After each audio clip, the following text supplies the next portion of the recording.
অতীতের সরকারগুলোর উপেক্ষা, উদাসীনতা, অবহেলা গোটা নর্থ বেঙ্গলকে মৃত্যুর দিকে ঠেলে দিয়েছে।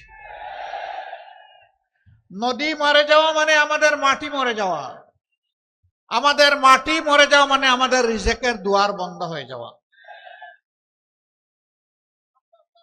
মহান আল্লাহর পর ভরসা করে আপনাদেরকে আমরা কথা দিচ্ছি, উত্তরবঙ্গের মানুষের নয়, শুধু বাংলাদেশের আপামর জনতার ভালোবাসা, দোয়া, সমর্থন এবং ভোট নিয়ে আমরা যদি সরকার গঠন করতে পারি, তাহলে নর্থ বেঙ্গলে প্রথমে আমাদের দৃষ্টি পড়বে মরা নদীগুলাদের উপর। নদীর জীবন ফিরে আসলে নর্থ বেঙ্গলের জীবন ফিরে আসবে ইনশাআল্লাহ। আমরা গোটা নর্থ বেঙ্গলকে একটা কৃষিভিত্তিক রাজধানীতে পরিণত করতে চাই। এখানকার মানুষ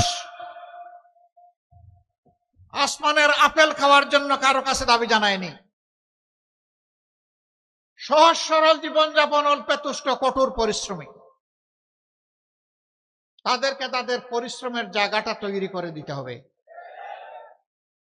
হাড় ভাঙ্গা পরিশ্রম করে এখন মাঠে আগের মতো ফসল ফলে না।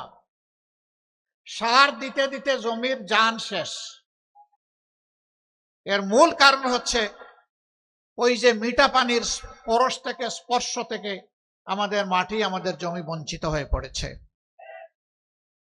তিস্তা মহাপরিকল্পনার পাশাপাশি নদীগুলাকে জীবন দেওয়ার মহাপরিকল্পনা নেওয়া হবে ইনশাআল্লাহ।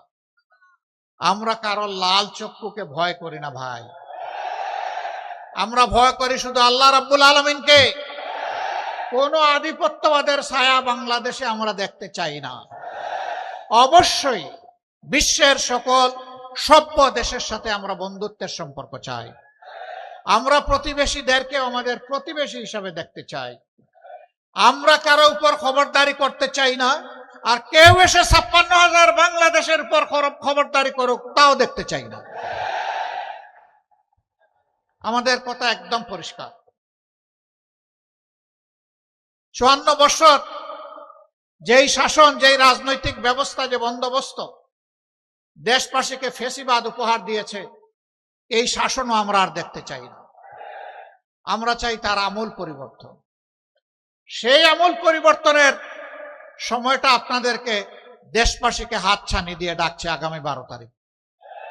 একসাথে দুটি ভোট ইনশাআল্লাহ অনুষ্ঠিত হবে, গণভোট আর সাধারণ নির্বাচন। আমি বলবো গণভোট সফল হলে সাধারণ নির্বাচন সফল হবে, তাই গণভোটের পক্ষে হা বলতে হবে। জুলাই শহীদদের প্রতি সম্মান দেখানোর জন্য গণভোটের প্রতি হা বলতে হবে। আপনাদের বুকের সন্তান আবু সাইদ বাংলাদেশকে পরিবর্তন করে দিয়ে গেছে, গোটা বাংলাদেশকে উদ্দীপ্ত করে তার জীবন উপহার দিয়ে এ দুনিয়া থেকে সে চলে গেছে।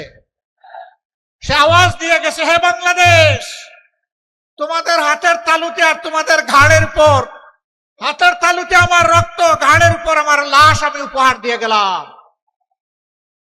আমাদের স্বপ্ন বাস্তবায়নে তোমরা শহীদদেরকে ভুলে যেও না। আমরা কথা দিচ্ছি, আমরা ভুলে যাব না ইনশাআল্লাহ।